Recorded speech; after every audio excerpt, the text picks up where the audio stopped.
Bienvenue pour une nouvelle vidéo de His-Theory. Aujourd'hui nous allons parler de l'équation de Drake et du paradoxe de Fermi.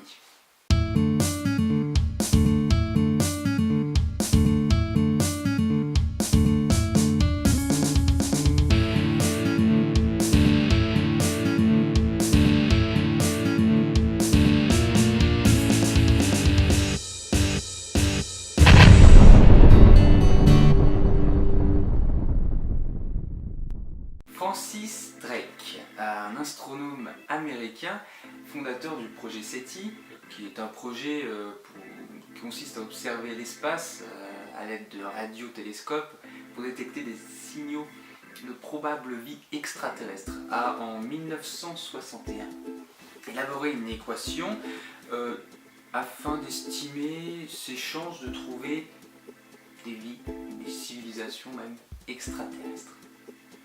Dans notre galaxie. Dans notre galaxie.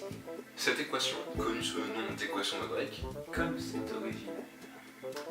donc cette équation fait intervenir plusieurs inconnus, ce qui explique le fait que les résultats trouvés peuvent varier très grandement, on peut dire, en fonction des valeurs qu'on met à chaque variable. Donc la première donnée est le nombre de planètes dans notre galaxie que l'on va nommer NP dans l'équation. Le nombre d'étoiles dans notre galaxie est estimé à environ 235 milliards. Et selon des études de l'Institut de Paris et de l'Observatoire européen austral, il y aurait 1,6 fois plus de planètes que d'étoiles. Ça fait environ 376 milliards de planètes juste dans notre galaxie. Après avoir estimé le nombre de planètes, il faut maintenant estimer la probabilité que la vie apparaisse sur ces planètes et que cette vie se développe de manière à créer entre guillemets une civilisation. On a donc PV dans cette équation la probabilité de naissance de vie sur la planète et PC la probabilité de naissance entre guillemets de civilisation. Enfin, il ne faut pas oublier le facteur temps, car notre galaxie a environ 13 milliards d'années. Un temps considérable où des civilisations ont pu naître et disparaître, bien avant même la naissance de la vie sur Terre. Outre le fait que notre galaxie soit immense, le temps nous incombe aussi. Tout à fait. Elle représentera la durée de vie d'une civilisation et AG, l'âge de notre galaxie. L'équation donne alors n égale np fois pv fois pc fois l divisé par ag. Si l'on part du principe qu'il y a 376 milliards de planètes, que la probabilité d'apparition de la vie soit de 1%, que la probabilité aussi d'apparition d'une civilisation soit de 1%, on va prendre une durée de vie moyenne d'une civilisation de 10 000 ans, que l'on va diviser par l'âge de la galaxie, qui est 13 milliards d'années. On obtient un résultat d'environ 29 civilisations qui seraient en ce moment même capables de communiquer avec nous au sein de notre galaxie. La voilà. Cependant, le résultat de cette équation est à prendre avec des pincettes. En effet, tous les facteurs entrant en jeu dans cette équation ne sont ni vérifiés ni vérifiables. Le nombre de planètes dans la galaxie est une estimation et l'âge de la galaxie est également une estimation. La probabilité de naissance de la vie et de son évolution vers une civilisation est également hypothétique. Quant à la durée de vie d'une civilisation, elle peut là aussi grandement varier. Par exemple, des catastrophes naturelles telles des supernovas, des astéroïdes, tremblements de terre, etc. Ou encore une autodestruction, pourquoi pas, guerre nucléaire, épuisement des ressources, peuvent bouleverser la durée de vie d'une civilisation. Et au contraire, Si cette civilisation atteint un niveau de technologie tel qu'elle puisse faire face à ces catastrophes, et bien dans ce cas, sa durée de vie peut considérablement augmenter. vous pouvez remarquer que quelques éléments ont été modifiés par rapport à l'équation de Drake originelle pour simplifier la compréhension de celle-ci. Le résultat de l'équation de Drake nous amène à nous poser la question suivante. Pourquoi n'a-t-on jamais eu de contact avec des civilisations extraterrestres? Drake s'est basé sur Enrico Fermi et le fameux paradoxe qui a découlé, le paradoxe de Fermi. En effet, en 1950, sur une conversation avec ses collègues sur la vie extraterrestre au laboratoire Los Alamos, au Nouveau-Mexique. au Mexique, il pose le problème suivant. Admettons qu'une civilisation entame un vaste projet de colonisation de la galaxie et que celle-ci voyage à, on va dire, environ 1% de la vitesse de la lumière, ce qui fait quand même 10 800 000 km/h. Très vite.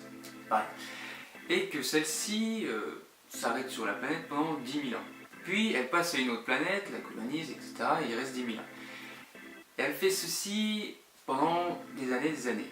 Si on prend en compte la taille de notre galaxie qui mesure environ 100 000 années-lumière, elle aurait dû coloniser toute la Voie lactée en seulement quelques millions d'années. Une autre approche, c'est également de dire, puisque notre Soleil est bien plus jeune que certaines étoiles de notre galaxie, des civilisations extraterrestres auraient dû apparaître dans des systèmes planétaires plus anciens, et donc laisser des traces que l'on devrait voir ou percevoir depuis la Terre. Ces traces, ces preuves, ça peut être aussi bien des ondes radio que des sondes, ou même pourquoi pas des vaisseaux. La question est donc, si les extraterrestres existent, ils devraient déjà être arrivés au niveau de la Terre, et dans ce cas, on devrait les voir. Mais où sont-ils, puisque nous ne les voyons en évidence pas? Moi, je ne les vois pas. Peut-être non, c'est un plafond. En effet, au vu de la taille de notre galaxie, une civilisation intelligente et extraterrestre maîtrisant le voyage interstellaire devrait pouvoir visiter, entre guillemets, toute notre galaxie en quelques millions d'années seulement, comme on l'a dit auparavant. Ce qui est très peu par rapport à l'âge de notre galaxie. Cela impliquerait donc qu'au moins une civilisation nous ait déjà rendu visite auparavant. Mais contrairement à la théorie des anciens astronautes, celle-ci n'aurait pas laissé de traces visibles sur Terre de son passage. De ce paradoxe découlent trois types de réponses possibles. En effet, soit il n'existe simplement pas de civilisation extraterrestre, Soit il en existe, mais pour des raisons soit technologiques ou encore pour des raisons éthiques, celle-ci ne communique pas avec nous.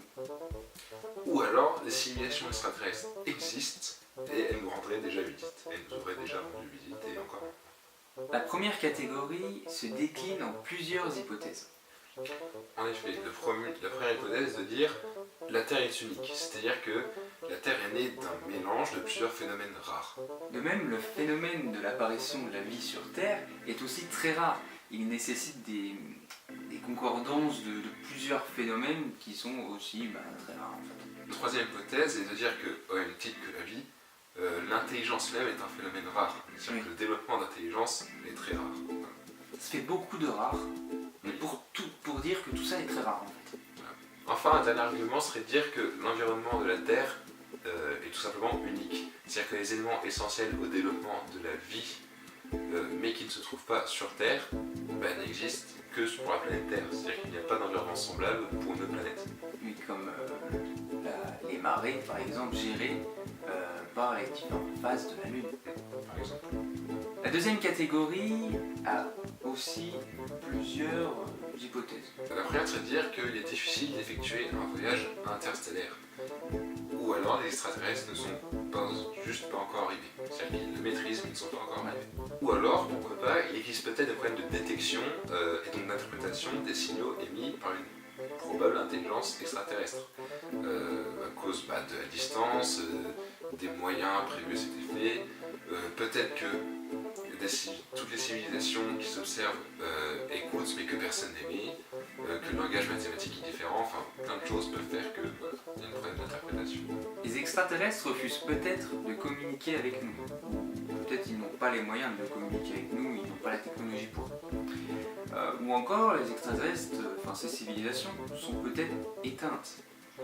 C'est-à-dire qu'il y a pu, comme on a dit tout à l'heure, il y a pu avoir des catastrophes naturelles où ils ont pu s'autodétruire, se tuer, voilà, ça c'est possible.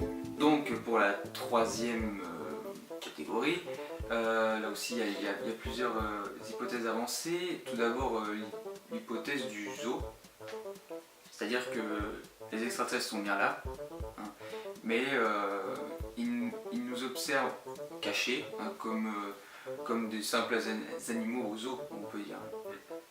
Notre pas en contact avec nous. Voilà. un autre argument, qui cette fois est une théorie, c'est la théorie de la panspermie.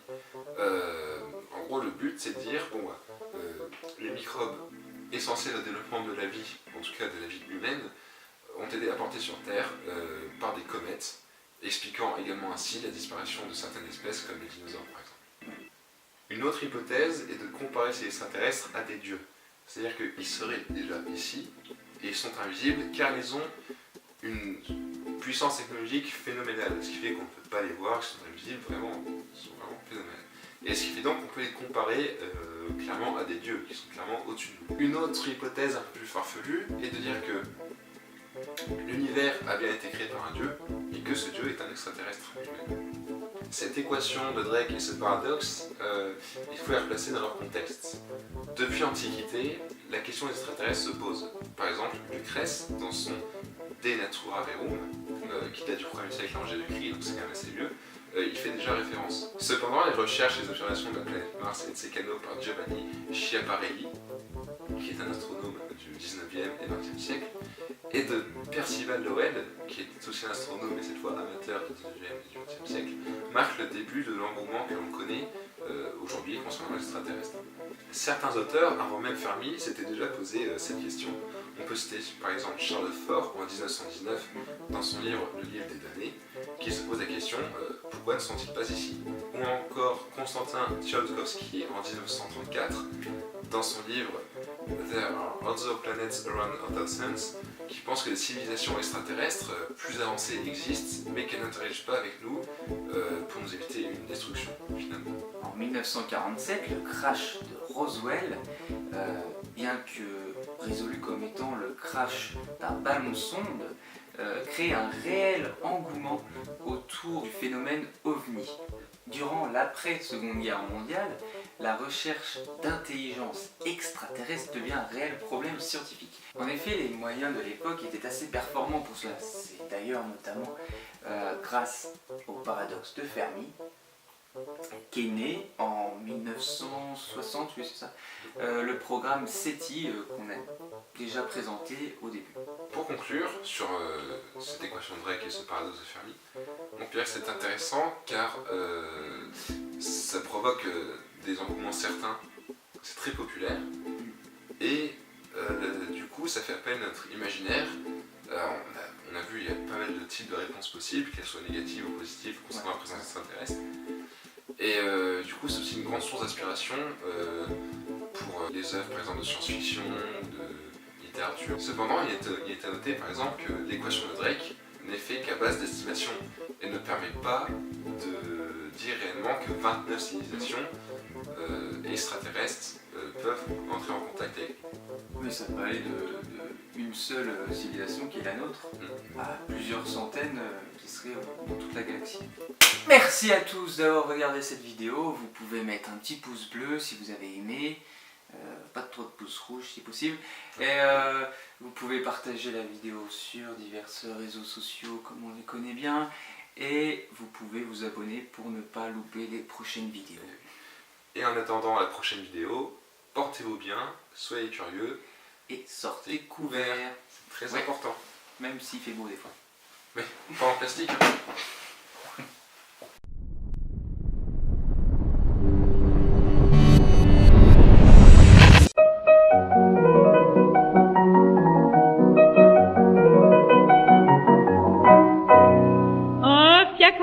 Trottino qu'un hop là, un fiacre à les trottino jaune avec un cocher blanc. Elle est déjà partie l'autre. Allez hop, on remballe.